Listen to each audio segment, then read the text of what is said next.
So I'm Claire and I care for my now 79-year-old brother Michael, who lives with me. Mike was born almost totally blind, lost the final tiny bit of sight he had when he was 4, and gradually as he grew up we realised first of all he was epileptic, and then gradually as we grew up we realised that he had learning disabilities.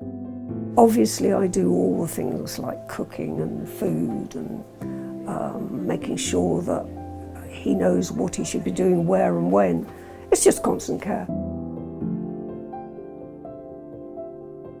An unpaid carer to me is usually someone that's a relative or a family friend or a neighbour that has a connection with an individual that may require some level of support. So many people don't actually know they're a carer. They don't identify as a carer. And they don't really want to identify as a carer. They want to identify as a mother or a sister or whatever.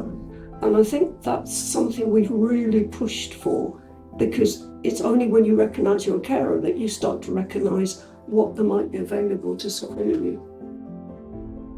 Today we've had a reflective session with our carers. The carers are part of the Learning Disabilities Carers Co-Production Group, and we've come together today to think about why the group was set up, what's important to carers, how they're having their voices heard, and what have been some of the successes, and then what we're really excited to be working on going forward. So the reason I joined the group was because I was invited to. And it was at a time when we were very isolated during the pandemic, very frustrated by not being able to know who to talk to and how to get answers. And it then has developed into a forum that's immensely useful to be part of and to feel that you can actually have an impact. Sarah, you're going to talk about the new carers strategy. We usually meet over Teams, and we meet over Teams because quite often our carers prefer that, because it's that their lives are quite pressured. On occasions we meet in person, and those occasions would usually be so that we can reflect and think about the work that we've done, to celebrate some of our successes, and also to undertake some planning work as well. Being able to hear the voice of the carers and what's real to them and what the real challenges are in their own words is really powerful for us, and that's what the Carers Co-Production Group has enabled to sort of happen.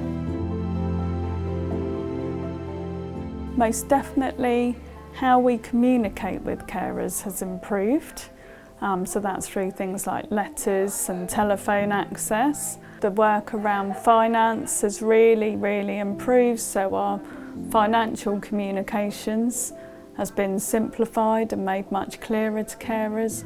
And then things like when there's potential service changes or things like consultations, our unpaid carers are much more involved in those plans early on, and again they can shape and work with us about considering the impacts on unpaid carers when we're thinking about service improvements or changes.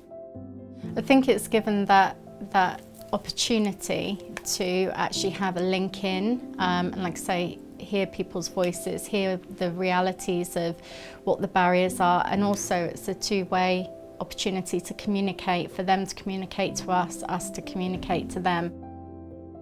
I've been a carer since Fiona was born. I will continue to be a carer until one of us dies. It gets harder as she gets older, and I know that I speak on behalf of other people in my situation. I come to the group because I feel it makes a difference.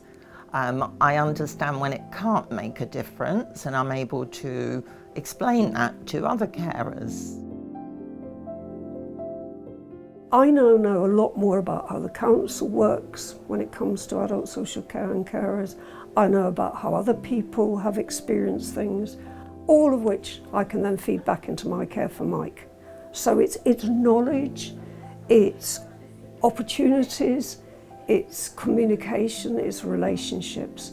Those things that help support me ultimately will support Mike.